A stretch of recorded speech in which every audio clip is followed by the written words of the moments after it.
Mereka adalah masa depan kita, penentu arah bangsa.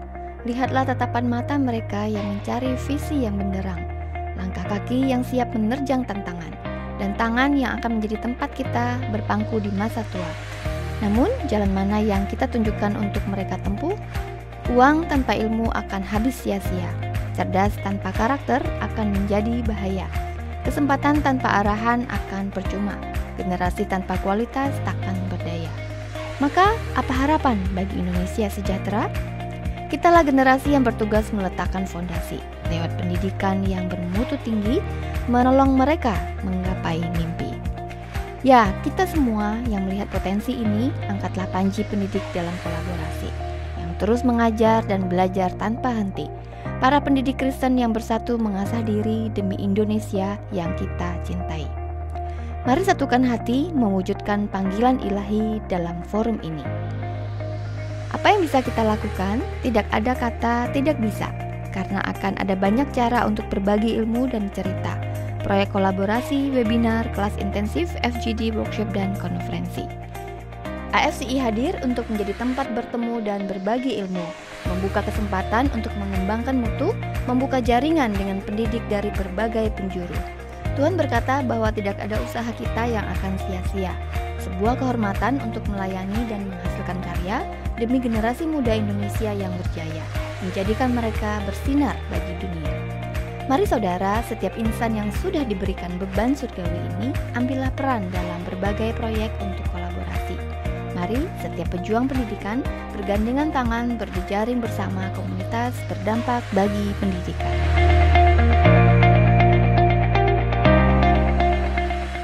Selamat pagi. Selamat pagi Ibu Bapak semuanya. Wah, senang sekali hari ini kita bisa berjumpa lagi, belajar bersama-sama lagi. Apalagi ya di WhatsApp grup kemarin beberapa kali Ibu W memberikan teaser yang bikin kita jadi penasaran. Waduh, menu sedap apa ini yang akan kita nikmati hari ini. Nah, saya percaya ini adalah sebuah menu yang sangat dibutuhkan oleh para pemimpin pendidikan Kristen di Indonesia. Karena siapa sih di sini yang tidak pernah mengalami kejadian-kejadian berupa resiko-resiko, masalah-masalah ya di dalam sekolah? Mungkin ada, barangkali boleh angkat tangan yang nggak pernah menghadapi resiko, tantangan, pergumulan begitu. Ada yang angkat tangan boleh? Rasanya tidak ada ya, semuanya pernah punya begitu. Dan kita bersyukur di dalam lembaga pendidikan ini kita itu dijadikan rekan sekerja Tuhan. Yang namanya rekan sekerja itu masing-masing punya peran ya. Kalau kita berbicara bahwa kita ini mendapatkan anugerah Tuhan, dipimpin untuk masuk dalam lembaga pendidikan, mendapatkan banyak resiko dan Tuhan menolong kita. Tapi kita juga ada bagian-bagiannya. Berpikir strategis bagaimana caranya agar semua itu bisa berjalan di dalam dengan lancar, dengan baik, tentu saja dengan pertolongan Tuhan dan juga dengan usaha kita sebagai rekan sekerja Tuhan itu sendiri. Baiklah teman-teman, Bapak Ibu sekalian, sebelum kita memulai aktivitas kita, saya akan mengundang Ibu Francisca untuk memimpin kita di dalam doa. Baik, siap. Mari teman-teman, kita menyatukan hati untuk memulai webinar pada pagi hari ini dengan doa. Demi nama Bapa dan Putra dan Roh Kudus. Amin. Allah, Bapa yang kami sembah pada hari ini. Banyak sukacita yang kami rasakan atas berkat penyertaan dari-Mu, hingga kami di sini dapat berkumpul secara virtual untuk mengikuti webinar The Art of Risk Management in Uncertain World, yang begitu penting bagi pengembangan diri kami masing-masing peserta, juga bagi pembicara. Ya Tuhan, pada kesempatan pagi ini, kami mohon campur tangan-Mu pada webinar yang akan kami jalani hari ini. Kami mohon agar Engkau memberi kami berkat dan rahmat, supaya webinar ini berjalan dengan lancar, seturut kehendak dan sesuai rencana-Mu. Kami juga memohon curahan Roh Kudus-Mu bagi Bapak Dedi Teja Kumara yang akan membagikan segala hal yang berhubungan dengan topik pembicaraan kami pada hari ini. Semoga beliau selalu merasakan berkat dan kasih yang tercurah darimu. Inilah doa yang kami bawa dalam nama anak-Mu, Tuhan Yesus Kristus, Sang Juru Selamat. Kami yakin bahwa Engkau akan menanggapi doa kami, menjadikan webinar ini berlangsung tanpa kendala dan bermanfaat bagi pembicara dan kami para peserta. Sebab Engkau sungguh baik terhadap semua makhluk. Amin. Demi nama Bapa dan Putra dan Roh Kudus. Amin. Amin. Wah, indah sekali doa yang menghantar kita pada pagi hari ini. Baik Bapak Ibu, sebelum kita masuk dan mengikuti dan mendengarkan pemaparan dari Bapak Dedi, mungkin Bu Wei kasih 2 menit cerita dikit dong tentang pengalaman Ibu Wei yang terkait dengan risk management ini. Wah, terima kasih banyak Bu Yosi. Bapak Ibu, saya ingin bercerita mengenai yang tadi waktu sarapan. Jadi Bapak Ibu, kemarin tuh saya rapat dengan beberapa orang dan atasan kami memberikan tanggung jawab baru ke saya. Saya harus menerimanya, accept gitu ya, itu tuh resikonya. Tetapi di dalam menerima itu, saya sadar saya tidak bisa mengerjakan sendirian semuanya. Akhirnya Ibu Bapak, tadi pagi saya mencari orang yang saya tahu saya bisa memindahkan tanggung jawab itu ke orang itu. Saya ngajak orang itu tuh, Bu, nanti Ibu yang namanya masuk ya Bu, nanti saya di belakang layar. Bapak Ibu, saya memindahkan resiko yang sepenuhnya ke saya berbagi ke satu orang, handover. Nah itu tuh yang akan kita pelajari Ibu Bapak, supaya apa? Supaya nanti kalau ada sesuatu yang terjadi, tidak sayalah yang akhirnya draining semuanya, nurunin semua kinerja, tetapi karena berbagi peran, tujuan yang diharapkan oleh atasan bisa tercapai. Kira-kira itu bocorannya atau spoilernya untuk pengelolaan resiko baru saja saya lakukan di sarapan tadi pagi. Saya percaya nanti Pak Dedi akan mengajarkan dengan lebih banyak lagi yang bermanfaat bagi kita semua. Silakan saya kembalikan ke Ibu Yosi. Wah, makin penasaran ini berarti. Ya, dan tidak salah lagi, hari ini kita akan ditemani oleh Pak Dedi Teja Kumara. Beliau adalah seorang yang memang berkeahlian dan punya minat di bidang manajemen strategis, inovasi dan desain bisnis, leadership yang strategis dan juga banyak hal yang lain. Dan memang beliau juga mendedikasikan dirinya untuk merancang program pengembangan sumber daya manusia. Dan kali ini beliau bersedia bersama-sama dengan kita, mendampingi kita untuk belajar bersama-sama mengenai seninya manajemen resiko itu sendiri. Nah, ngomong-ngomong seni itu sesuatu yang indah, sesuatu yang menyenangkan dan menantang untuk kita lakukan. Marilah tidak berlama-lama, saya persilakan Pak Dedi untuk bisa mengambil alih waktu ini. Silakan Pak. Baik, terima kasih Bu Yosi. Selamat pagi Bapak Ibu yang saya hormati. Senang berjumpa dengan Bapak Ibu pada kesempatan pagi hari ini. Mungkin ini adalah kesempatan pertama kali saya untuk hadir di dalam forum ini, dan saya pikir ini adalah satu forum yang sangat baik. Salam hormat untuk semuanya yang hadir di sini, termasuk juga untuk mereka yang menggagas adanya forum ini dan mengadakan acara-acara seperti ini.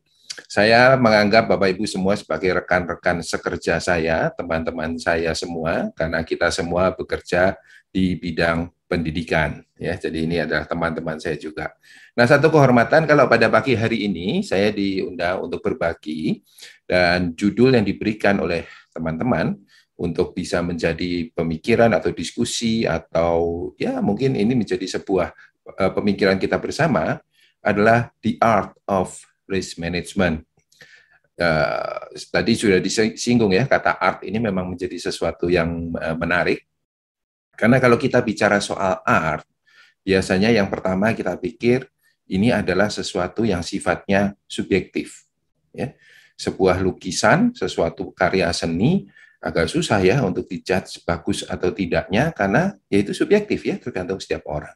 Akan menjadi pertanyaan apakah dalam risk management itu juga menjadi sesuatu yang subjektif ya.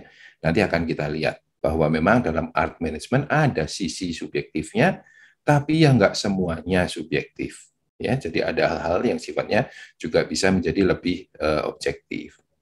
Yang kedua, seringkali ketika kita mendengar kata art, ini juga terkait dengan istilahnya sense ya. Jadi biasanya kalau orang ngomong, wah itu seni itu ya itu memang ada seninya begitu. Itu biasanya akan menjadi sesuatu yang menjadi pertanyaan berikutnya ya. Gimana caranya saya menguasai seni tersebut ya. Jadi seperti seorang pelukis ya, kalau kita melukis atau menggambar sesuatu begitu bagus, lalu kita tanya, waduh kok bisa ya gambar bagus seperti itu? Ya itu seni. Memang ada seninya sendiri sih untuk bisa menggambar dengan baik. Nah, memang itu jawaban yang tidak salah, boskan ya, bahwa itu memang kenyataannya demikian. Tapi seringkali justru jawaban-jawaban ini jangan-jangan menimbulkan kefrustasian untuk sementara orang ya.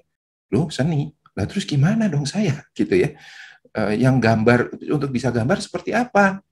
Karena itu seringkali orang-orang kemudian mengatakan begini, yuk kita belajar dulu ya gambar gitu. Lo katanya seni, tapi kok gitu bisa diajarin ya? Ada tekniknya, ada caranya, ada stepnya. Ya kita lakukan itu dulu. Karena apa? Ini banyak ya kalau dalam bisnis juga sering begitu mengatakan, ya itu sense. Itu gimana ya? Ya itu intuisi saya, itu sense saya. Sebenarnya bahkan kalau dalam penelitian lebih lanjut ya, apa yang dikatakan sebagai intuisi, apa yang dikatakan sebagai sebuah sense, itu bukan wangsit. Bukan tiba-tiba wangsit gitu ya, dia dapat gitu, bukan. Tapi sense itu sebenarnya merupakan sebuah proses yang sudah berjalan dalam dirinya, ya kan? Sebenarnya adalah sebuah proses yang sistematik, suatu proses yang berjalan di dalam sisi kognitifnya.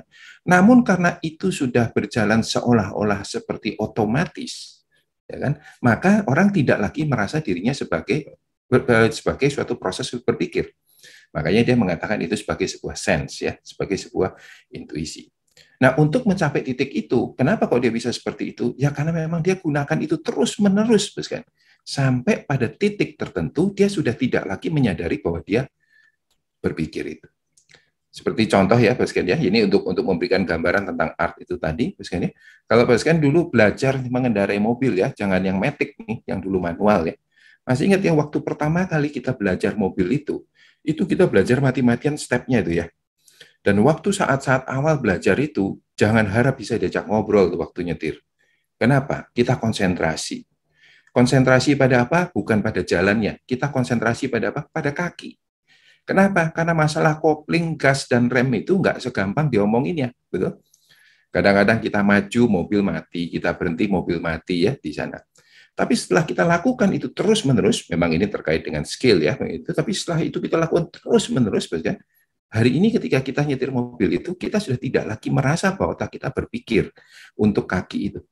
Padahal sebenarnya otak kita juga berpikir. Tapi karena prosesnya begitu, tanda kutip ya, otomatis karena kita sering, ya kan? Maka itulah yang kemudian kita mengatakan, nyetir mobil itu gampang, mengendarai mobil itu gampang, ya kan? Gitu aja kok susah gitu. Ya iya, karena kita udah lewat proses itu. Nah, karena itu misalkan pagi hari ini yang ingin saya share dalam konteks art management, kita akan masuk pada langkah-langkah yang mungkin bisa dilakukan seperti kalau orang menggambar, kita bicara tekniknya dulu, misalnya. Kalau itu dilakukan terus-menerus, misalkan, memang itu akan menjadi sebuah sense. Pada titik tertentu, mungkin Bapak Ibu sudah tidak butuh lagi tools-tools yang nanti kita bicarakan hari ini, ya kan? Karena itu sudah berjalan secara otomatis.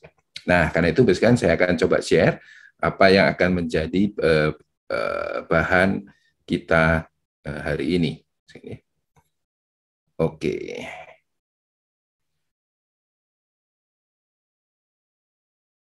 Iya, mudah-mudahan terlihat ya. Slide saya sudah bisa dilihat dengan baik.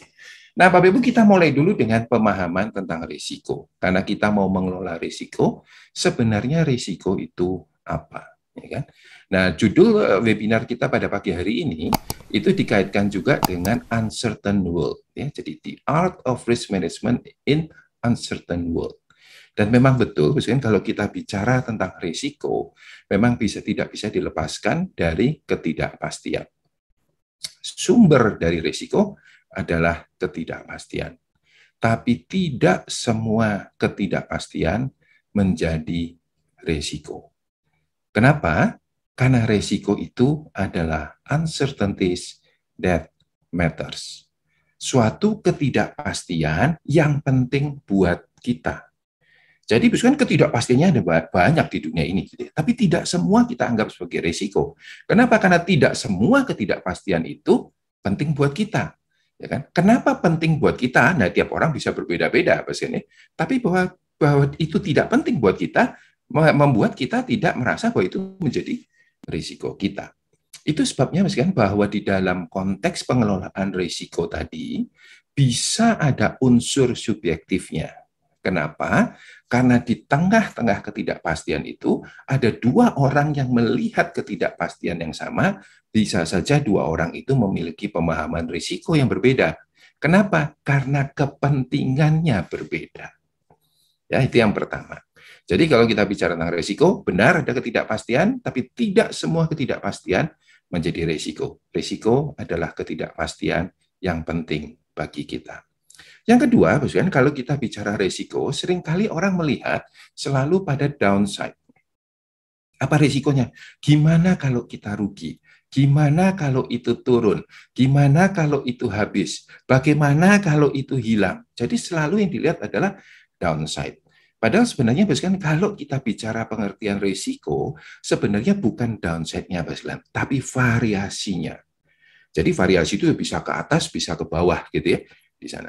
Kalau bicara dalam konteks bisnis, risiko itu bukan hanya bicara kalau tidak mendapat penjualan. Aduh, kalau penjualan turun gimana? Kalau penjualannya hilang bagaimana? Nah, orang biasanya menganggap itu sebagai risiko. Tapi dalam konteks bisnis, penjualan yang naik pun itu menimbulkan risiko. Penjualan yang naik begitu dengan cepat, itu juga menimbulkan risiko. Di sekolah kita mungkin akan melihat bahwa waduh nanti kalau muridnya nggak ada bagaimana? Nah, itu kita bicara downside-nya, Tapi kita juga perlu pikirkan kalau tiba-tiba ada murid berbondong-bondong datang ke sekolah kita secara mendadak melejit, nah itu kan juga naik ya, bukan turun di situ. Itu juga menjadi bagian risiko. Itu sebabnya kalau kita bicara dalam konteks risiko, kita selalu bicara tentang simpangan, baik dia turun maupun dia naik. Nah, ini menjadi pemahaman kita terhadap apa itu risiko.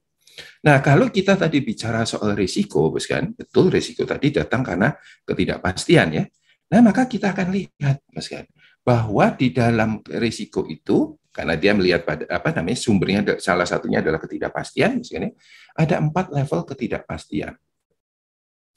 Nah, 4 level ini bisa digambarkan dengan gambar ini ya. Level pertama itu sudah cukup jelas, ya. Kalau Bapak Ibu lihat hari ini mendung ya di situ sudah mendung gelap, lalu mengatakan belum hujan, bilang nih, waduh ini kalau saya keluar ya kayaknya ada potensi hujan.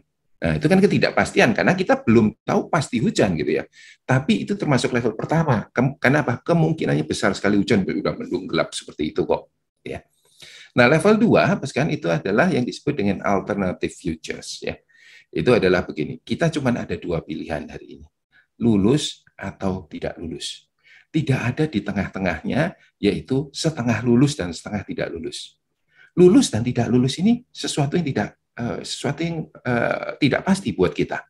Jadi kita memasukkan sebuah permohonan misalkan pada regulator, pada pemerintah atau pada siapa, ya kan? Ini kemungkinannya cuma 2 kok di situ, diterima atau tidak diterima.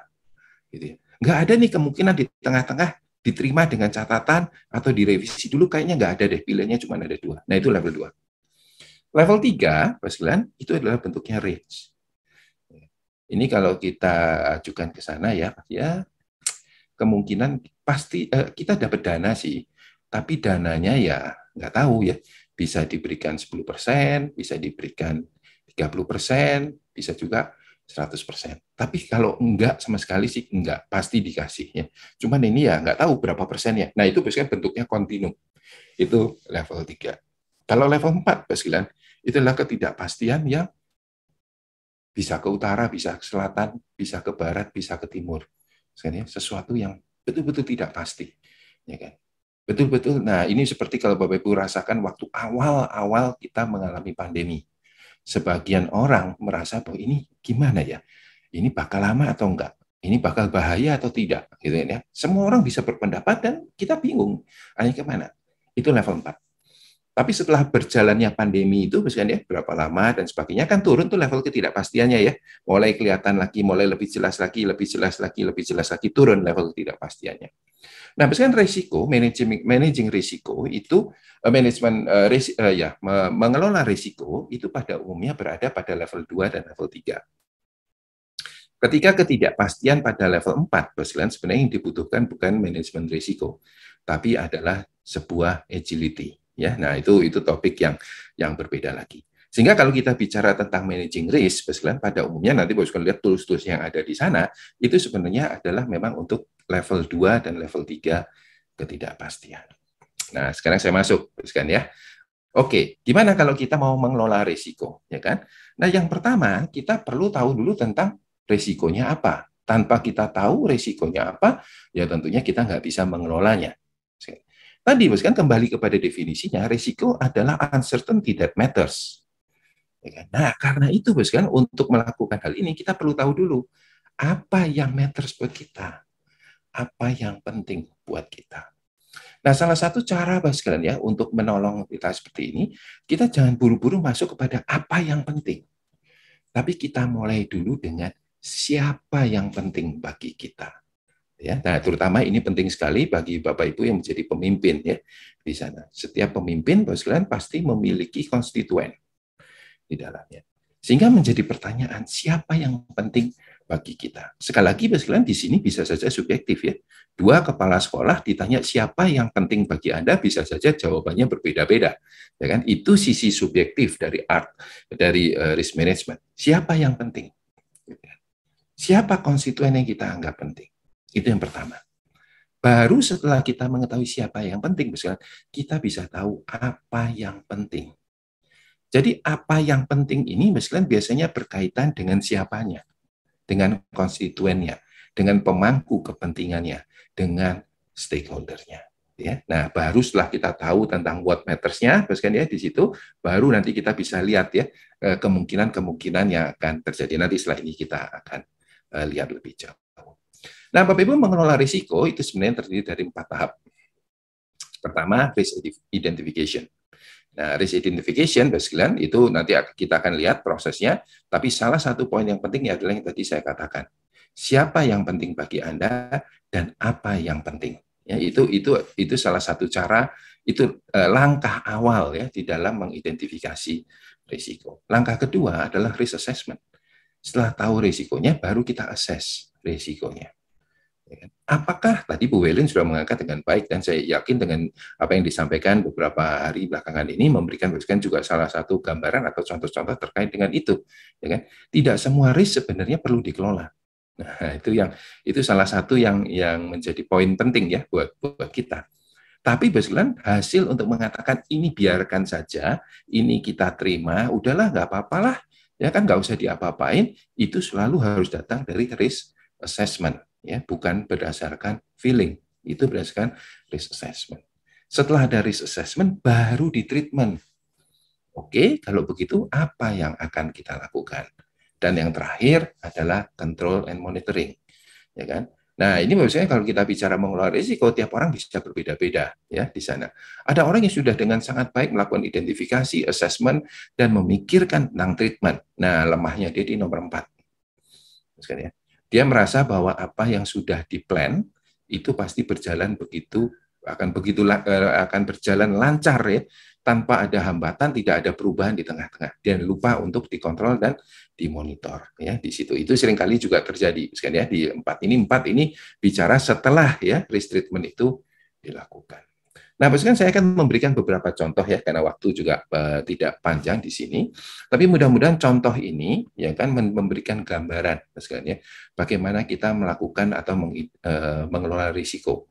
Saya gunakan beberapa contoh yang ada di sekolah, ini mohon maaf kalau ternyata nanti apa yang saya pikirkan ternyata tidak sama ya, artinya berbeda kenyataannya di lapangan ya. Karena memang saya tidak terjun langsung di dalam pendidikan yang mungkin Bapak Ibu alami sehari-hari.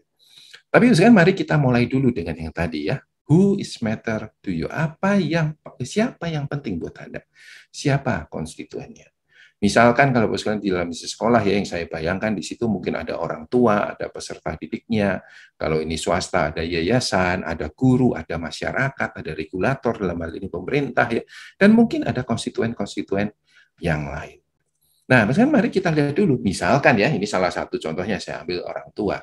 Kalau misalkan sudah tahu ini penting nih, artinya misalkan ini penting, konstituen ini penting buat saya, ya kan? Sekarang pertanyaannya adalah apa yang penting buat mereka yang harus jadi concern kita. Ya, nah, misalkan orang tua yang ada di sini, ini konstituennya bisa macam-macam ya. Kalau jadi kepala sekolah mungkin bisa saja ada banyak lagi. Kalau jadi guru mungkin berbeda lagi ya konstituennya. Jadi ini hanya sekedar contoh. Lalu kemudian kita bertanya, ya kan, apa sih yang penting buat mereka? Sebenarnya apa sih yang menjadi tujuan mereka? Apa yang menjadi kebutuhan mereka? Apa yang menjadi sesuatu yang tidak bisa ditawar-tawar oleh mereka? Yang lain mungkin bisa berubah nggak apa-apa, tapi kalau yang itu tidak boleh. Nah, Bapak kan bisa menggali. Misal ini saja. Orang tua itu concern terhadap apa sih? Kualitas pendidikan. Satu.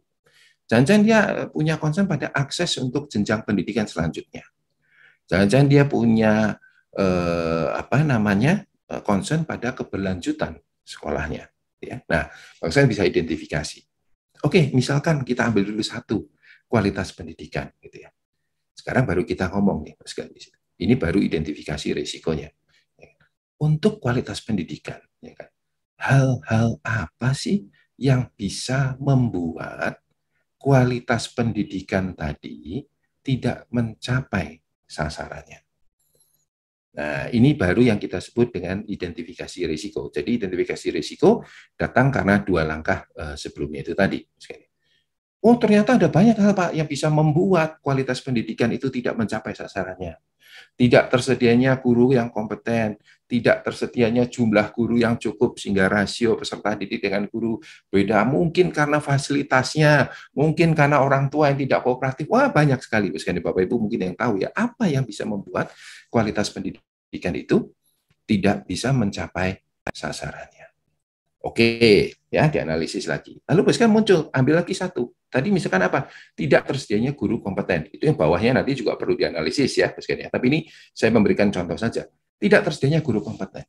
Apa yang bisa membuat hal itu bisa terjadi? Jadi misalkan ya, misalkan ya, ini saya urutkan ceritanya sedikit ini. Kalau tidak ada guru yang kompeten, maka kualitas pendidikan itu akan kompromis, ya kan? Wah, itu akan jadi masalah. Masalah buat siapa? Ya buat saya dan orang tua, ya karena saya pengelola pendidikannya kan di sana. Oke, di situ. Apa yang membuat guru kompeten itu tidak tersedia? Nah, itu sources-nya, Mas kan ya di sana. Kalau Mas kalian memahami sistem thinking, ini akan menolong untuk mengetahui sources-nya. Ya, kalau Mas kalian menguasai cara berpikir sistemik, ya kan, maka Mas kalian akan bisa menemukan lebih banyak lagi sources dari yang menjadi kemungkinan penyebab mengapa guru kompeten itu tidak tersedia. Misal apa? Kesulitan rekrutmen. Pengembangan gurunya lemah, Pak. Lemahnya pengembangan guru. Kalau kita miss sedikit di situ, itu akan membawa dampak pada guru-guru yang tidak kompeten. Turnover yang tinggi, Pak, kalau di sekolah. Ya, keluar masuk gurunya. Wah, ada banyak lagi itu penyebabnya. Nah, ini yang kita sebut dengan identifikasi risiko. Kan bisa lihat ini ya. Kan lihat ya. Mulainya dari satu konstituen. Konstituen punya objektif. Objektif punya risk punya sources. Jadi kalau ini digambarkan, kan dari satu, kan makin lama makin banyak kan? Ya kan? Satu konstituen itu bisa punya beberapa objektif. Satu objektif bisa punya beberapa risk. Satu risk bisa punya beberapa sources. Nanti kadang-kadang kalian ya kan di situ risk-nya bisa overlap. Sources-nya bisa overlap. Ya kan? Baik antar objektif atau antar konstituen. Itu bisa saja overlap. Dan itu tidak jadi masalah ya. Tapi ini suatu proses untuk kita mengidentifikasi. Sehingga Bapak sekalian bisa mengatakan, loh kalau gitu Pak sumbernya gini ya, kalau kita punya banyak pemangku kepentingan, kita punya banyak konstituen, itu berarti risikonya jadi lebih banyak. Yes. Bapak sekalian. Ya, itu salah satu pengamatan yang benar. Bapak sekalian ya. Jadi konstituen, semakin banyak konstituen kita, Bapak sekalian ya, itu pengelolaan risiko kita akan menjadi lebih kompleks. Ya tentunya Bapak sekalian masih bisa ngomong ya, tapi tidak semua konstituen kita perhatikan Pak. Itu hak juga bagi Bapak Ibu sebagai pemimpin untuk menentukan kan. Udahlah yang ini nggak usah diperhatiin deh, gitu ya. Misalkan begitu. Ya, kalau Bapak sekalian mengambil keputusan seperti itu, saya lebih suka mengatakan bahwa itu hak Bapak Ibu juga sebagai seorang pemimpin. Nah, Bapak sekalian, setelah identifikasi risiko, kita masuk pada tahap berikutnya yaitu evaluasi risiko. Nah, evaluasi risiko ini seperti apa? Bahkan tadi kan kita sudah ketemu sources-nya kan. Nah, sources ini loh bahkan yang kita evaluasi, ya kan? Jadi sebenarnya yang dievaluasi bukan risikonya, tapi sumber risikonya.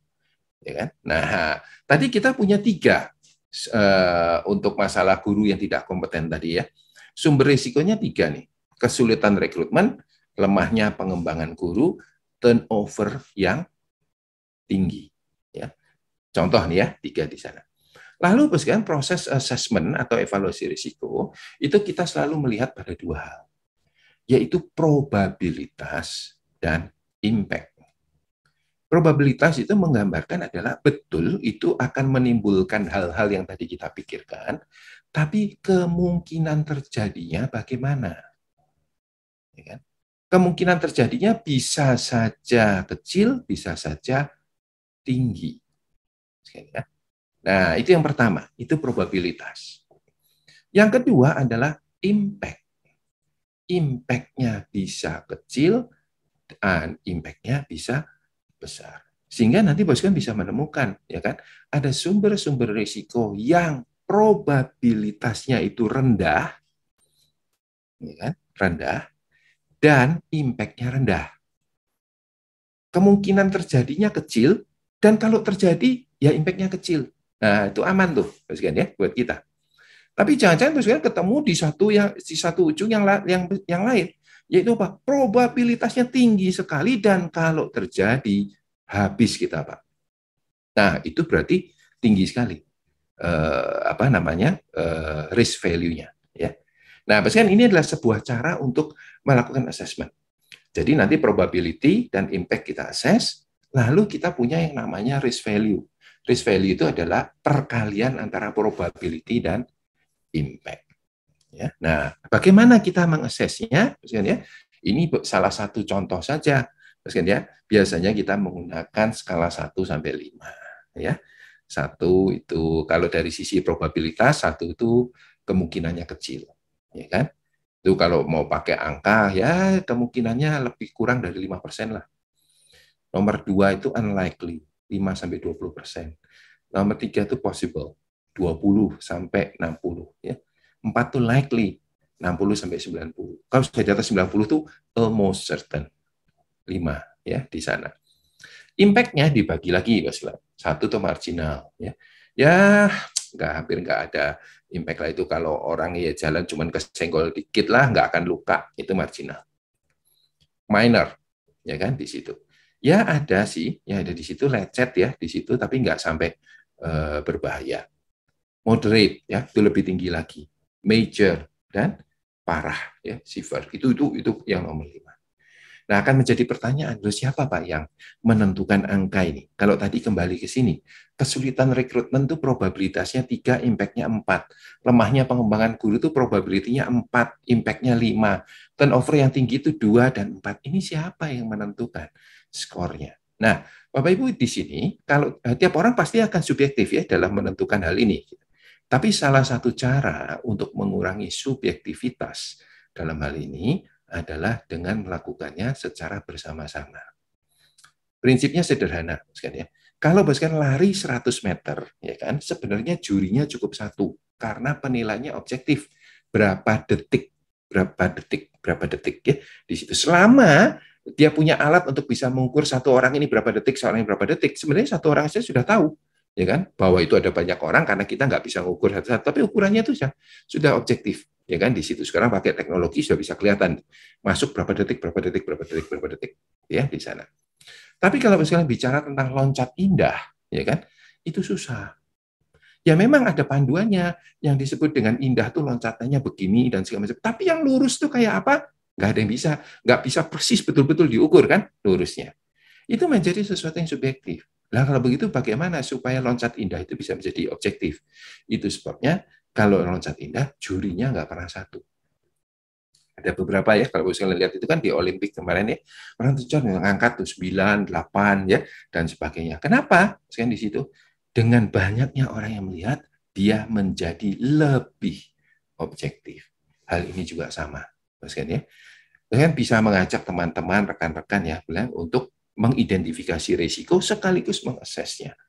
Ada brainstorming tentang apa yang akan terjadi, sources-nya seperti apa, dan sama-sama kita juga memberikan probabilitas dan impact-nya.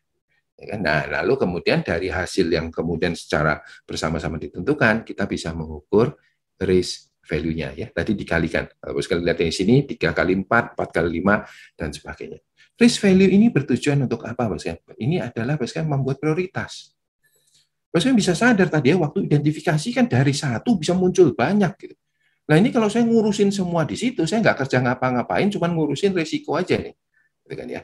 Nah, akibatnya tentunya kita harus prioritas, tapi bagaimana kita memprioritaskannya? Nah, risk value ini menolong kita untuk menyusun prioritas. Mana risiko-risiko yang harus kita perhatikan lebih serius dengan waktu dan alokasi tenaga yang lebih besar dibandingkan dengan yang lain. Nah, biasanya kan ini juga menjadi sebuah kriteria ya antara low, moderate, and high. Itu adalah score value-nya. Kalau tadi pakai 1 sampai 5, kalau di bawah 5 kita anggap low, 6 sampai 14 moderate, di atas 15 itu kita sebut high. Sekian ya di sana. Nah, setelah Boskan ketemu risk value, berarti Boskan akan ketemu rankingnya, ya, prioritasnya. Risk value yang tinggi ya pasti akan lebih tinggi, risk value di bawah, di bawah. Setelah Boskan ketemu itu baru kita ngomong tentang risk treatment. Dan di dalam risk treatment, Boskan ada 4 kemungkinan. 1, avoid. Avoid itu artinya apa? Hilangkan. Betul-betul hilangkan.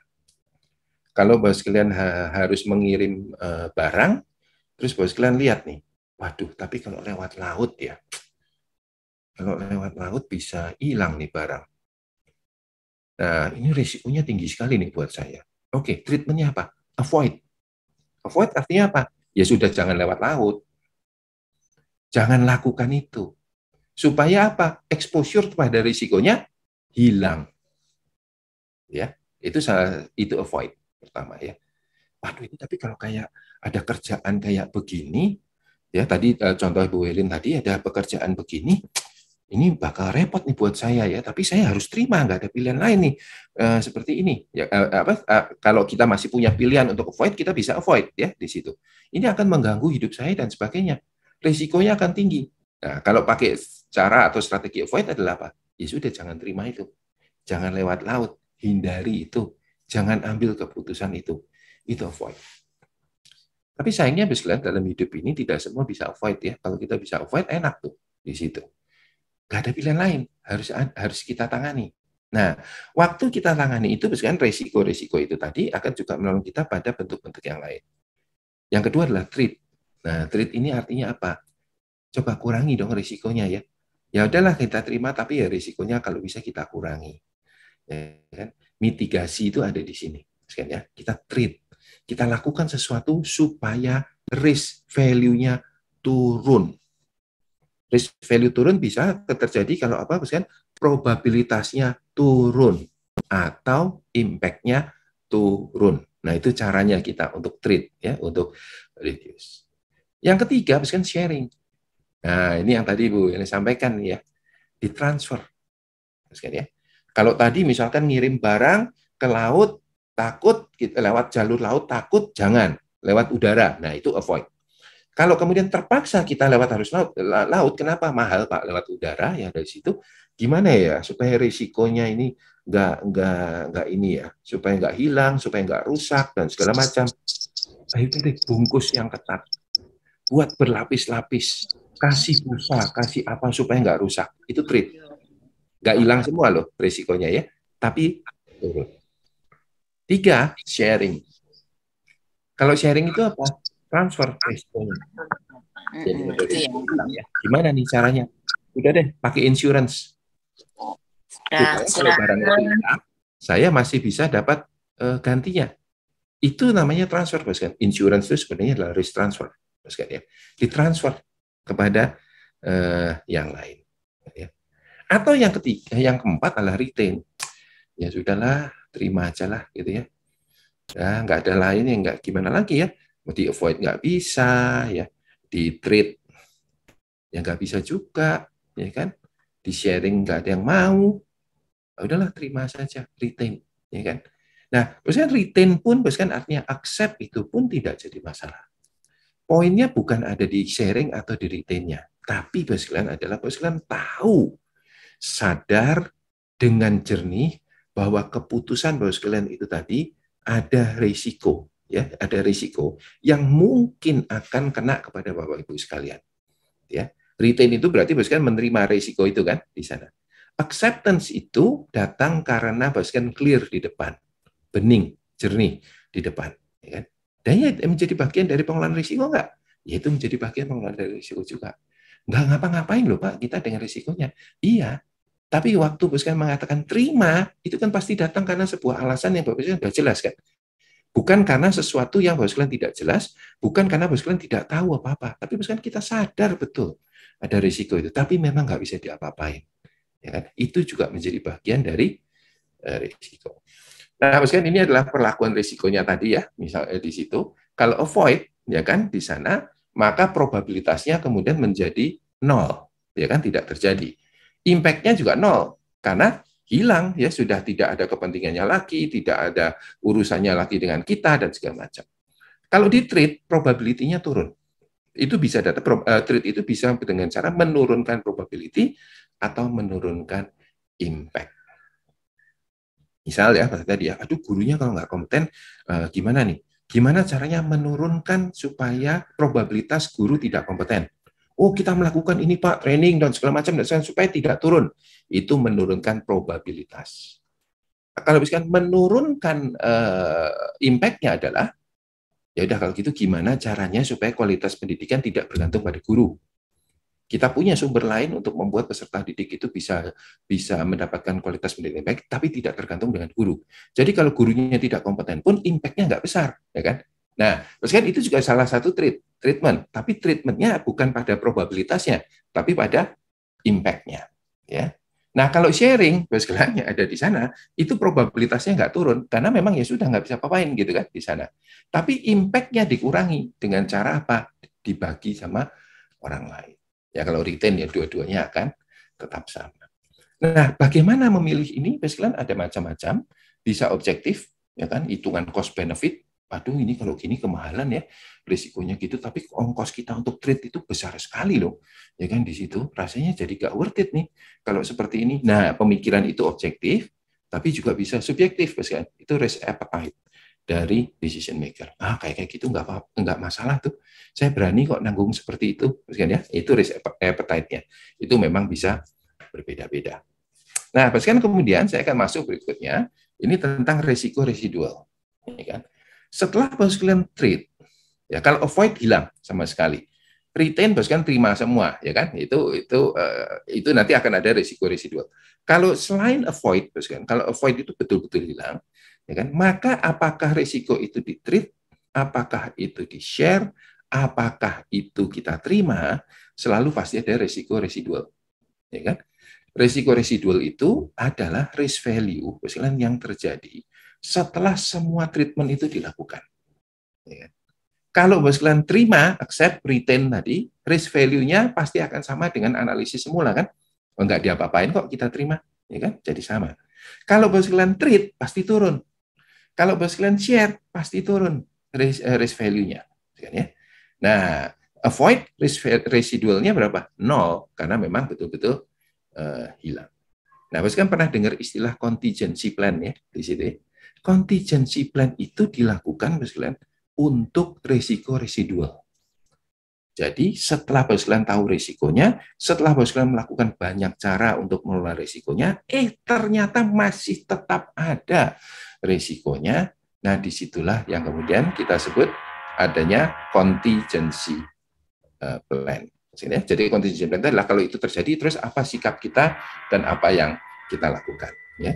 Contohnya ini tadi ya, lemahnya pengembangan guru, risk treatment-nya apa? Misalkan ya, memasukkan setiap guru dalam community of practices supaya dia bisa berkembang terus ya dan sebagainya. Kalaupun nggak ada training, mungkin dia bisa belajar dari komunitasnya dan sebagainya. Saya nggak tahu ini efektif atau enggak ya, saya cuma ngira-ngira aja di situ. Tapi misalkan itu risk treatment kita. Nah, setelah itu dilakukan, risk value-nya turun minimal, ya. Contingency plan-nya apa? Udahlah, kalau gitu kita terima saja, nggak usah ada. Oke, nggak apa-apa. Berarti tidak ada contingency plan. Turnover guru yang tinggi.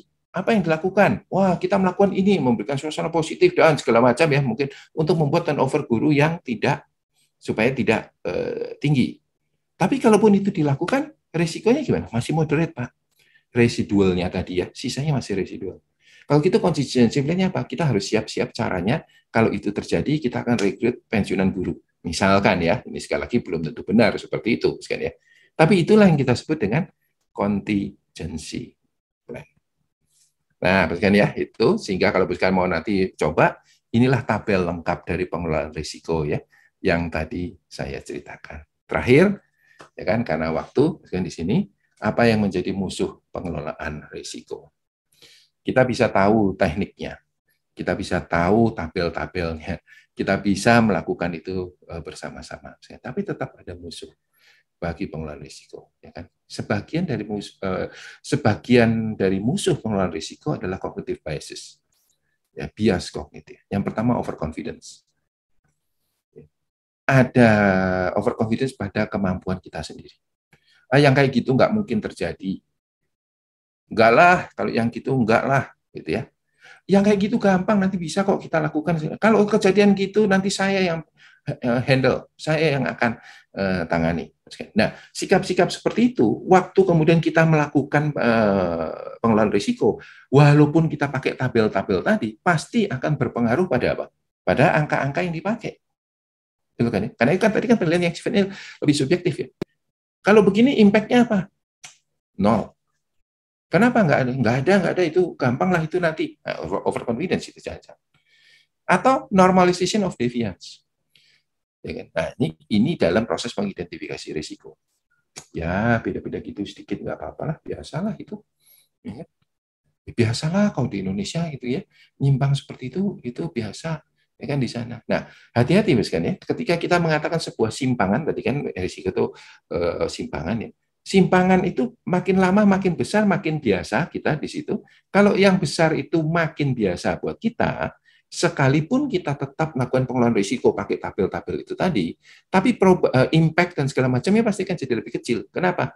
Kita sudah terbiasa dengan proses seperti itu ya. Nggak tercapai itu biasalah, ya kan? Kualitas pendidikan turun 15% kalau ada skornya biasa, itu sih bisa accept gitu ya. Jangan bos kan malah tidak berpikir itu sebagai sebuah risiko lagi. Ya. Atau yang terakhir adalah outcome bias. Terus kan lebih fokus pada output-nya, tapi tidak pada prosesnya. Hati-hati, Bapak sekalian, risiko itu datang di proses. Outcome itu ya namanya outcome itu belakangan ya di situ. Jadi pemahaman kita pada proses, tadi saya katakan sistem thinking, kalau kita punya sistem thinking yang baik, kita tahu proses yang lebih lengkap, proses yang lebih komprehensif, proses yang lebih integratif, itu akan sangat menolong sekali buat kita untuk mengetahui apa risiko, sumber risiko, impact ya dan sebagainya. Baik Bapak Ibu, saya berhenti dulu sampai di sini. Saya serahkan kembali kepada moderator untuk tanya jawab atau mungkin diskusi selanjutnya. Terima kasih. Wah, saya jadi semakin penasaran ingin belajar lebih lagi nih ya. Dan saya membayangkan seru kali ya kuliah di Prasmul Eli. Kalau dosen-dosennya seperti ini. Dan memang terus terang ada di banyak para pemimpin-pemimpin pendidikan di sekolah-sekolah Kristen. Tidak semua dibekali dengan pemahaman yang cukup mengenai manajemen untuk memimpin dunia pendidikan. Dan penting sekali untuk belajar hal ini. Karena itu sebagaimana kita ketahui bahwa AFCI ini kita punya YouTube yang setelah sekian minggu apa yang kita bagikan di sini akan juga dibagikan di YouTube ya. Itu bisa teman-teman bagikan kepada pemimpin-pemimpin yang lain loh. Dan saat ini saya memberikan kesempatan buat teman-teman untuk bisa menyampaikan pertanyaan secara langsung atau menuliskannya lewat kolom chat. Mari kita manfaatkan kesempatan ini untuk sungguh-sungguh belajar. Dan belajarnya nggak berhenti sampai di sini saja dan akan terus perlu belajar. Semoga ini jadi satu ini ya, penyemangat untuk kita lebih ingin belajar lagi mengenai hal ini. Silakan, adakah yang ingin bertanya? Jangan malu-malu, boleh raise hand.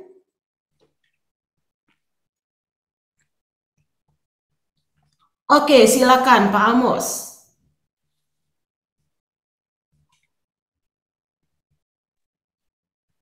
Ya, terima kasih atas kesempatannya, Bu Yosi. Saya ingin bertanya, Pak Dedi, terkait dengan peningkatan kualitas guru sehingga juga ini pun bisa mendatangkan impact bagi sekolah, begitu. Dan di sini, jadi pertanyaan saya adalah, bagaimana pandangan atau pendapat dari Pak Dedi terkait dengan penilaian kinerja terhadap guru ataupun pegawai di suatu lembaga pendidikan atau yayasan tersebut. Nah, apakah penilaian tersebut itu sama begitu dengan orang atau teman-teman rekan-rekan guru atau pegawai yang baru begitu, yang baru mungkin bekerja 1-2 tahun begitu, dengan guru-guru yang sudah senior atau mungkin sudah lebih dari 2 tahun begitu ke atas yang bekerja ataupun sebagai seorang guru. Jadi menurut Pak Dedi itu tanggapannya itu bagaimana? Terima kasih. Ya, baik. Jadi kalau kita bicara tentang penilaian kinerja atau penilaian karya ya, sekarang di situ itu sumbernya sebenarnya sangat berkait dengan job atau role, ya. Jadi pekerjaan dan atau peran, gitu ya. Jadi bisa jadi, Bapak sekalian ya, misalkan yang saya sebut dengan job itu begini. Oh, karena dia pengalamannya baru 2 tahun, dia tidak bisa jadi guru di kelas. Dia hanya bisa menjadi asisten guru. Nah, ini sendiri jobnya pasti akan berbeda kan antara guru dengan asisten guru. Sehingga kalau jobnya berbeda, otomatis penilaiannya, items penilaiannya bisa saja berbeda. Tapi jobnya sama, Pak. Di kita ya guru, dia jadi guru di kelas, homeroom teacher ya jadi homeroom teacher, begitu kan? Sama gitu. Oke, jobnya sama. Tapi pertanyaannya adalah gini, apakah perannya bisa berbeda antara mereka yang masih junior dengan yang sudah lebih senior? Kalau perannya berbeda, penilaian karyanya pun akan berbeda. Itemsnya ya, Pak ya, di sana. Oh, Pak, ini sama. Ya sudah, nggak apa-apa. Itemsnya sama, ya kan, di situ.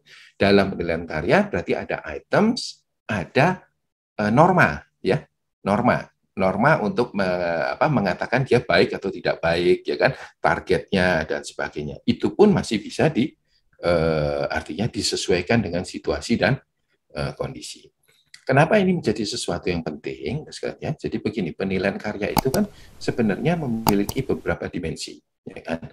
Salah satu dimensi yang paling penting, Pak sekalian, itu adalah fairness. Ya kan, di situ fairness. Nah, fairness ini kenapa menjadi sesuatu yang penting? Bukan hanya sekedar bicara tentang apresiasi dan sebagainya, sekalian.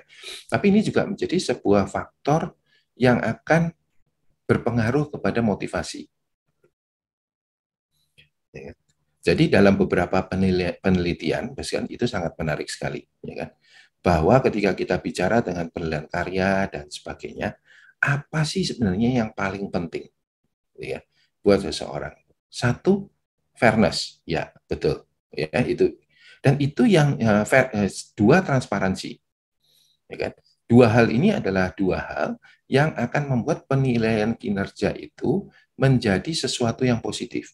Hati-hati, biasanya penilaian kinerja itu tidak selalu berdampak positif bagi organisasi. Teorinya dia berdampak positif. Logikanya dia berdampak positif. Tapi dalam pelaksanaannya seringkali dampaknya tidak seperti yang kita bayangkan. Ya. Nah, apa yang terjadi biasanya di situ adalah proses fairness. Nah, fairness itu sendiri banyak ya. Bicara soal fairness itu tadi, termasuk yang tadi saya katakan tadi itu salah satu contoh-contoh dari fairness. Yang kedua masalah transparansi. Gitu ya. Nah, kalau itu kemudian berdampak, kan di sana dampaknya bisa juga malah istilahnya memberikan dampak yang negatif ya di sana. Udahlah, nggak usah pikirin lah, terserah lah, ya kan?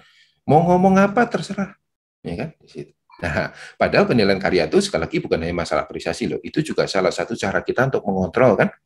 Tujuannya bukan untuk mempanis atau mereward, tapi tujuannya adalah untuk development, ya kan? Oh, ini masih ada di sini. Berarti apa yang masih ada tujuan positifnya gitu ya. Tapi kalau dia sudah kehilangan wibawanya, ya kan, orang sudah nggak mau ada di situ, kita kehilangan satu sources untuk bisa mengidentifikasi kondisi yang ada di lapangan. Tanggapan saya itu, Pak Amos, mudah-mudahan menjawab. Wah, pertanyaan yang keren dan kita jadi mendapatkan jawaban yang luar biasa karena ya saya juga jadi belajar bahwa tidak selalu penilaian kerja itu berdampak positif ya ketika kita tidak mengelolanya dengan baik. Nah, silakan Ibu Fani selanjutnya. Ayo teman-teman yang lain jangan sampai ketinggalan momen ini ya karena waktu kita juga terbatas. Jadi silakan Ibu Fani. Ya, terima kasih. Maaf saya off cam karena sambil di jalan. Tadi waktu saya mendengarkan ya, saya tuh sambil berpikir beberapa keputusan yang akhir-akhir ini kami ambil sebagai sekolah dan saya menyadari manajemen risiko itu belum dilakukan sama sekali. Dan setelah beberapa bulan berjalan, setelah keputusan itu diambil, memang saya jadi merasa, aduh, kok rasanya keliru ya, karena kok dampaknya jadi begini. Nah, saya berpikir itu karena mungkin manajemen risiko tidak diambil di awal, tidak dipikirkan. Nah, tapi kemudian saya sekarang berpikir, ini peran siapa ya, Pak? Kalau di sekolah gitu harusnya itu siapa yang melakukan, lalu apakah harus turun sampai ke guru juga bisa manajemen risiko ini, dan juga ini berapa, seperti apa ya, maksudnya apakah tahunan harus dilakukan atau setiap saat ada krisis baru dilakukan, maksudnya melakukannya ini kapan dan siapa? Itu pertanyaan saya sih. Thank you. Nah, sebenarnya Bu, pengelolaan risiko itu bisa dilakukan di mana saja dan oleh siapa saja. Jadi misalkan kita ngomong di sekolah ya, apakah kepala sekolah melakukan hal itu? Ya perlu, karena dia pimpinan, bukan ya di situ. Wakil kepala sekolah untuk urusan akademik perlu nggak? Perlu. Nah kalau guru Pak, sebenarnya guru pun bisa melakukan hal ini. Skopnya jadi berbeda ya, tentunya begitu kan. Buat guru resikonya apa? Gitu ya, beda dengan resiko yang dihadapi oleh kepala sekolah mungkin. Tapi waktu dia melakukan kegiatan belajar mengajar itu ya, saya nggak tahu istilahnya masih itu nggak ya, kegiatan belajar mengajar tuh, kalau zaman saya dulu kegiatan belajar mengajar di kelas ya dan sebagainya, kan para guru waktu dia menyusun saya nggak tahu ya, silabus itu sekarang tanggung jawab guru atau bukan ya kan, atau teaching plan mungkin dia menyusun, dia melakukan ini, melakukan itu, dia memutuskan untuk ini, memutuskan untuk ini, apakah sebenarnya dia bisa dan perlu untuk memikirkan risikonya? Perlu, gitu ya. Tapi tentunya tadi akan berbeda ya. Caranya sama, tapi konstituennya bisa berbeda, gitu ya. Konstituennya bisa berbeda, tujuannya bisa berbeda, ya sumber risikonya pasti otomatis akan berbeda. Kapan dilakukan ini? Misalkan ya di situ. Biasanya misalkan ini dilakukan. Jadi gini, manajemen risiko itu bisa ada dua kemungkinan, misalkan ya. Jadi yang pertama, misalkan adalah sesuatu yang sifatnya menyeluruh. Jadi, Bapak sekalian bisa melakukan itu dan mengevaluasi itu rutin, misalkan setahun sekali, 2 tahun sekali. Karena ini semuanya, ya. Ini levelnya adalah level organisasi secara keseluruhan. Apa yang risiko? Karena kan uncertainty-nya berubah juga tuh, kan ya. Di situ dengan ada pandemi akan berubah dan sebagainya. Ada uncertainty yang berubah, ada nggak dampaknya buat kita? Ya itu boleh, kan lakukan ya. Nggak usah tiap minggu, kan. Kalau tiap minggu kita kerjaannya ngurusin risiko kan di situ. Tapi secara berkala Bapak Ibu bisa lakukan. Yang kedua, kan manajemen risiko bisa dilakukan juga pada ad hoc, sifatnya ad hoc, yaitu untuk keputusan-keputusan besar. Keputusan-keputusan besar yang menurut Bapak sekalian perlu untuk dipertimbangkan itu kita ambil, gitu ya. Nah, kalau keputusan-keputusan dalam keseharian dan sebagainya yang ada di situ, rasanya sekalian tidak perlu, bukan berarti tidak bisa, bisa, tapi menjadi tidak efisien waktu kita. Ya. Kadang-kadang kadang-kadang adalah gini tadi, aduh saya ngambil keputusan kok salah ya Pak ya, yang ada di situ, itu, bahwa kan itu sebenarnya juga jadi suatu bagian dari pembelajaran kita kan di situ. Tidak perlu merasa kecil hati untuk mengatakan bahwa waduh yang kemarin nggak saya pikirin sih ya di situ. Kadang-kadang kita juga harus accept itu untuk sebagai suatu bagian dari pembelajaran. Tapi bukan berarti bahwa semua itu kita terima sebagai pembelajaran gitu. Maksudnya ya sebagai excuse gitu. Enggak. Gitu ya. Nah kira-kira begitu Bu Fani. Kalau respon saya terkait tadi ya, terkait dengan siapa dan kapan. Terima kasih banyak Pak.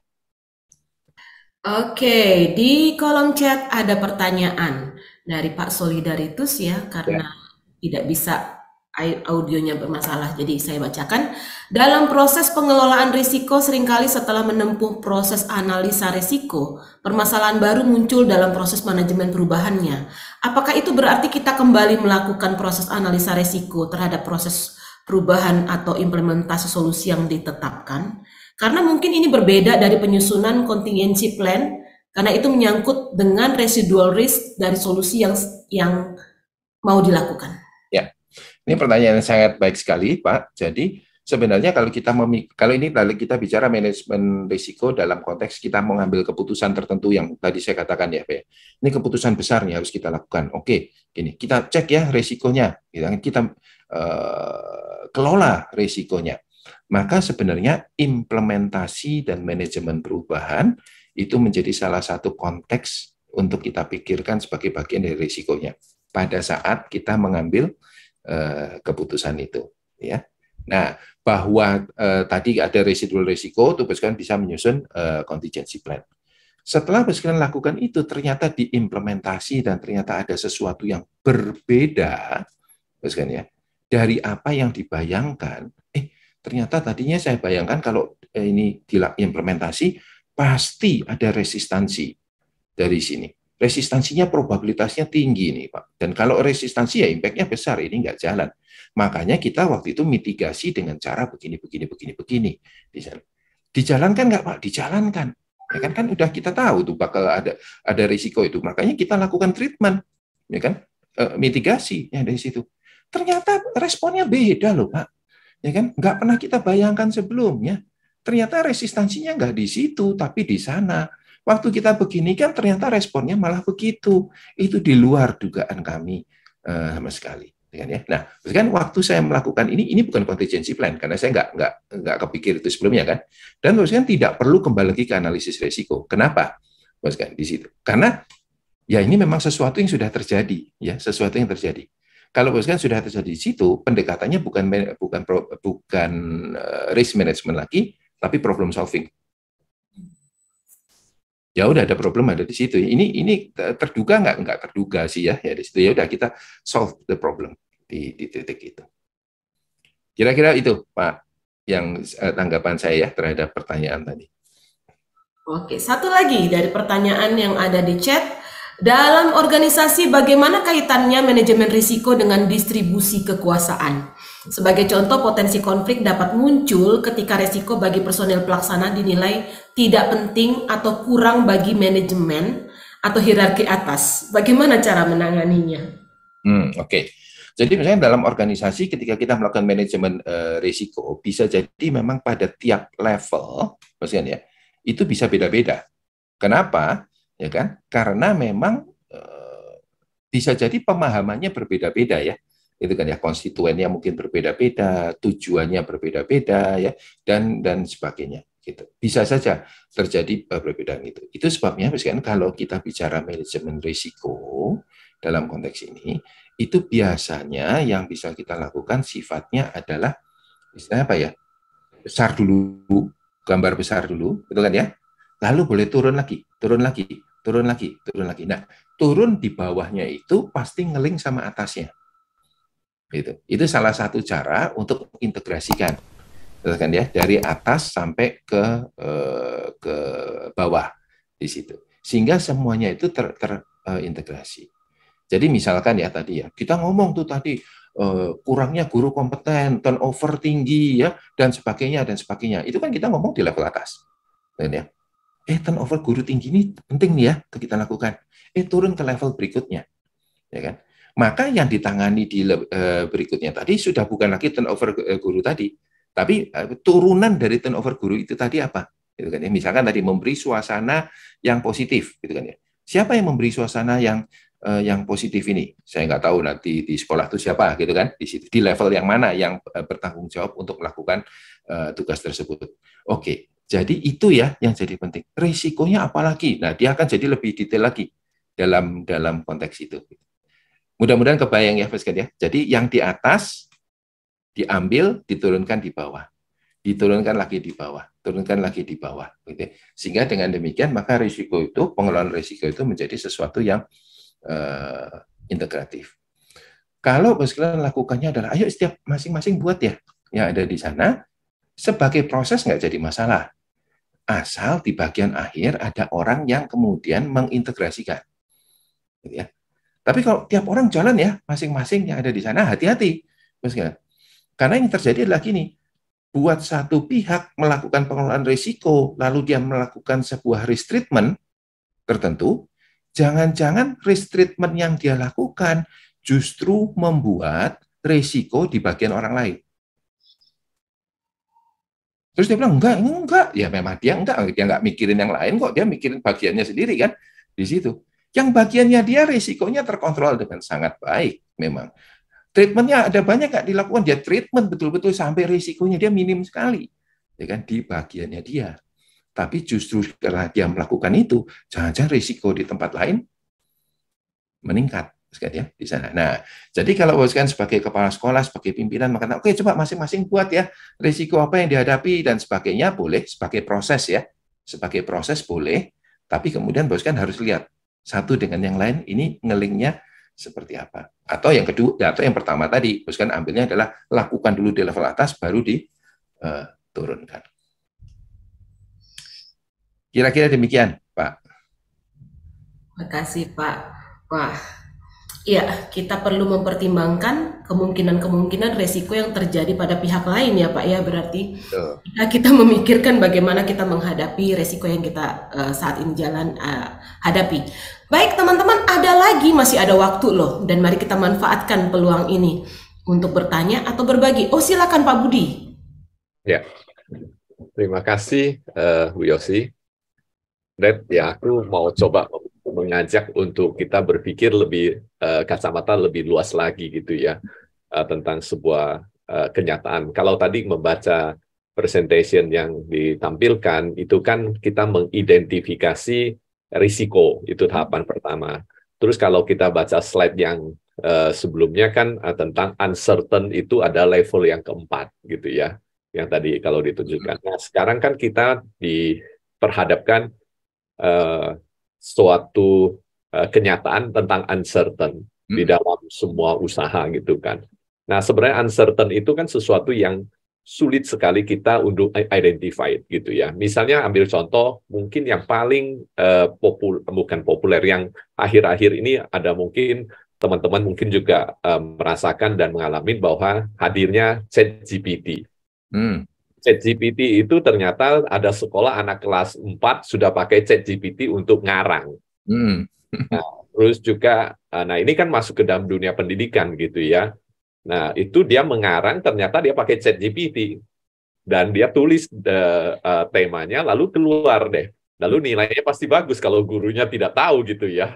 Nah, ini kedua, nah terus hadirnya dengan artificial intelligence, mungkin teman-teman udah banyak yang tahu juga bahwa dengan soal-soal matematik tertentu saya masukin sebenarnya terselesaikan.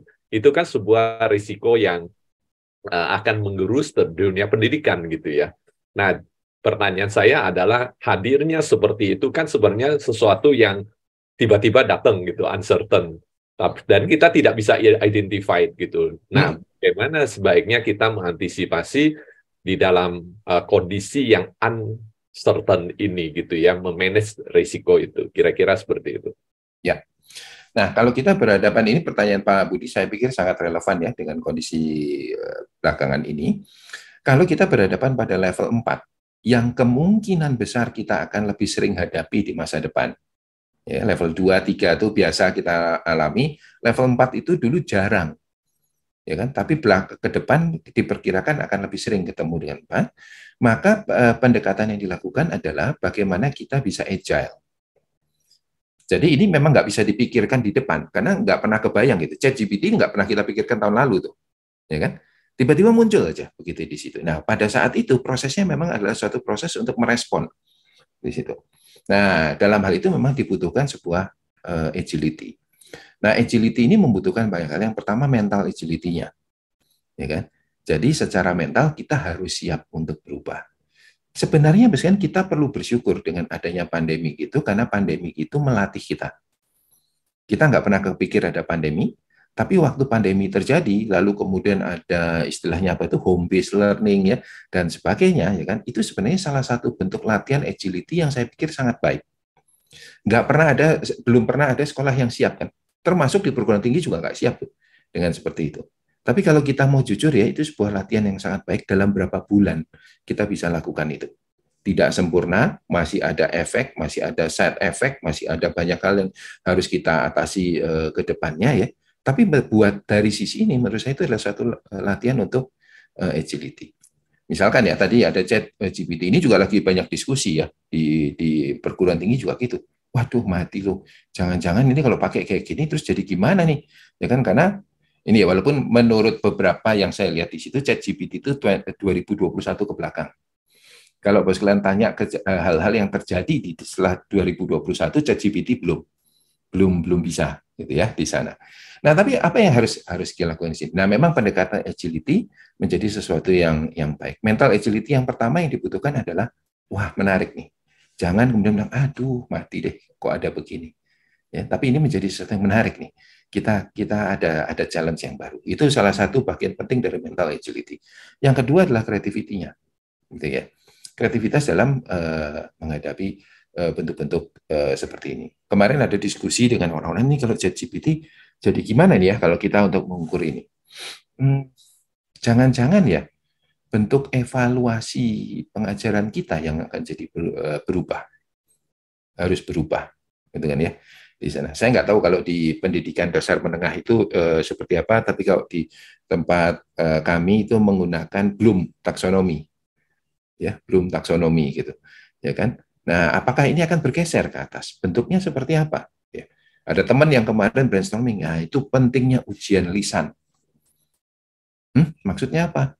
Jangan nulis deh sekarang, ngomong lu, gitu. Balik kayak zaman dulu lagi, ujian lisan, gitu kan. Kalau ujian lisan langsung ada di situ, ditanya di situ, ya tentunya tergantung dari bentuk pertanyaannya kan, begitu, akan menjadi sesuatu yang ini. Terus kalau diulang, loh, tapi kalau sebelum itu dia nyiapin dan dia baca dulu dari ChatGPT, jawaban dia juga akan jadi sesuatu yang baik gitu ya. Nah, teman saya waktu itu yang kemarin ngomong, ya nggak apa-apa. Dia belajar dulu dari ChatGPT, anggap aja itu sebagai satu pembelajaran. Berarti dia nambah juga kan ilmunya ya. Secara pasti. Nah, meskipun ini memang masih jadi perdebatan ya, masih dalam bentuk brainstorming, tapi saya suka sekali dengan bentuk-bentuk seperti ini, karena ini adalah salah satu bagian dari agility tadi. Kita agile dari sisi mental modelnya, melihat dari berbagai macam kemungkinan, ya kan, dan mungkin kita come up dengan respon-respon yang menarik juga. Jadi untuk yang level-level seperti ini memang menurut saya bukan masuk dalam ranah risk management ya. Gitu ya. Ini adalah yang kita sebut dengan tadi agility. Makanya di dalam beberapa organisasi, bisnis dan sebagainya, saat ini mereka mengembangkan agility. Bukan berarti risk management ditinggalkan. Ya kan? Risk management tetap dibutuhkan karena kehidupan kita masih ada yang level 2 dan level 3 kan. Gitu. Karena kalau seluruh kehidupan kita ada di level 4 ya kita juga nggak kuat sih. Hidup ini nggak kuat lagi ya kalau semuanya di level 4 gitu ya. Tapi memang harus diakui level 4 akan makin sering terjadi, ya kan? Ya oke, gimana nyiapinnya? Ya itu tadi, kita bicara tentang agility. Kira-kira itu Pak Budi, saya agak panjang lebar, tapi pertanyaan itu memang sangat relevan untuk situasi kita hari ini. Baik, terima kasih. Ada lagi, satu lagi sebelum kita kemudian mengakhiri pertemuan hari ini. Ya, terima kasih untuk pembelajaran kita pada saat ini. Ya, teman-teman yang terkasih, pelaut hebat itu tidak lahir di laut yang tenang. kita akan menghadapi banyak tantangan, banyak risiko, dan saya jadi melihat bahwa setelah mendengarkan pembelajaran hari ini ada banyak sekali daftar hal-hal yang perlu saya belajar secara pribadi agar bisa menjadi pendidik yang siap menghadapi uncertain world dan mengajak anak-anak juga siap menghadapi uncertain world tersebut juga. Dan pengkhotbah mengatakan bahwa siapa senantiasa memperhatikan angin tidak akan menabur, dan siapa senantiasa melihat awan tidak akan menuai. Sebagaimana engkau tidak mengetahui jalan angin dan tulang-tulang dalam rahim seorang perempuan yang mengandung, demikian juga engkau tidak mengetahui pekerjaan Allah yang melakukan segala sesuatu. Taburkanlah benihmu pada pagi-pagi hari dan janganlah memberi istirahat kepada tanganmu pada petang hari, karena engkau tidak mengetahui apakah ini atau itu yang akan berhasil atau kedua-duanya sama baik. Ya, di dalam anugerah Tuhan, Tuhan juga memberikan kepada kita hasrat dan kemauan untuk belajar, sehingga kita bisa menavigasi segala tantangan yang harus dihadapi. Dan di akhir pertemuan ini, boleh Pak berikan closing statement-nya untuk kita semua, dan mungkin dorongan untuk apa saja yang bisa kami pelajari selanjutnya. Ya, baik Bapak Ibu, terima kasih sekali lagi untuk kesempatan pada pagi hari ini. Dan saya pikir topik ini diangkat karena memang ada sebuah situasi yang kita hadapi bersama, ya, yaitu bahwa kita menghadapi ketidakpastian. Nah, buat saya Bapak sebenarnya adalah begini, bentuk-bentuk seperti ini adalah sesuatu yang positif ya untuk kita membuka inspirasi kita tentang hal ini, tapi mudah-mudahan bentuk-bentuk seperti ini juga bisa kemudian kita coba ya, walaupun dalam skop yang kecil, gitu. Dan kemudian kita lakukan itu terus-menerus sehingga hal ini boleh menjadi sebuah yang menjadi bagian dalam diri kita. Yang tadi saya katakan ya, seolah-olah kita merasa itu sebagai sense gitu di sana.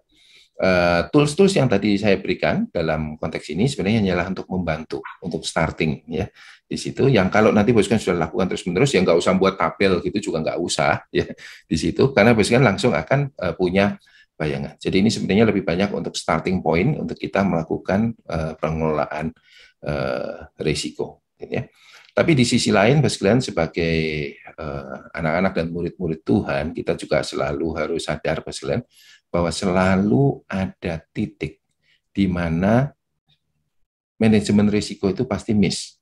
Ada miss-nya gitu ya di sana. Ada yang tidak pernah terpikir sebelumnya, ya kan? Ada yang sudah diplan dengan baik-baik di situ, responnya beda sama sekali gitu ya, dan sebagainya. Nah, ketika Bos kalian mengalami seperti itu bukan berarti bahwa Bos kalian gagal dalam mengelola risiko. Bos kalian sudah melakukan tugas di bagian depan ya, sudah melakukan apa yang harus dilakukan dengan baik. Tapi mari kita melihat hal itu sebagai salah satu bentuk pembelajaran yang mungkin Tuhan berikan kepada kita, ya kan? Atau itu juga menjadi sebuah perjalanan iman kita bersama Tuhan, bahwa Tuhan tetap pegang kendali terhadap apapun yang kita hadapi. Mungkin itu saja, yang boleh saya sampaikan. Sekali lagi terima kasih untuk kesempatan yang indah pagi hari ini. Dan semoga hal ini bisa menolong Bos kalian untuk menjalankan peran sebagai pendidik dan sebagai pemimpin yang lebih baik lagi di masa yang akan datang. Tuhan memberkati. Terima kasih untuk pemaparan pada hari ini. Ya, apapun yang sedang kita hadapi, apapun selama kita sudah merencanakan dengan baik, mempertanggungjawabkan dengan baik, segala sesuatu akan berjalan di dalam kehendak Tuhan. Mengakhiri pertemuan hari ini, saya mempersilakan Pak Huidianto untuk memimpin di dalam doa penutup. Baik, Bapak Ibu sekalian, kita mau tutup webinar kita pada pagi hari dengan doa. Mari kita berdoa bersama. Bapa di dalam surga, kami sungguh bersyukur kepadamu ya Tuhan, Kau memberikan waktu yang berharga kepada kami untuk boleh belajar bersama-sama ya Tuhan. Kami sungguh bersyukur untuk insight yang sangat berharga bagi kami. Di dalam kami diperlengkapi untuk kami boleh menjadi pemimpin-pemimpin di pendidikan Kristen ya Tuhan, untuk memiliki hikmat di dalam pengelolaan ya Tuhan akan resiko-resiko yang ada di depan kami Tuhan. Bapa di surga, kami berdoa kiranya Engkau terus memimpin kami, sehingga apa yang kami lakukan boleh sungguh ya Tuhan, dipimpin oleh Tuhan, dan boleh memuliakan nama-Mu ya Tuhan, dan boleh membawa kemajuan bagi pendidikan Kristen di Indonesia. Terpujilah namamu Tuhan, kami serahkan sepanjang hari ini ke dalam tangan-Mu, kiranya Engkau yang boleh menolong, menyertai setiap kegiatan dan aktivitas kami selanjutnya. Terpujilah namamu Tuhan, dalam nama Tuhan Yesus kami berdoa dan bersyukur. Amin. Amin. Terima kasih, Bu Bapak, teman-teman semua yang ada di sini.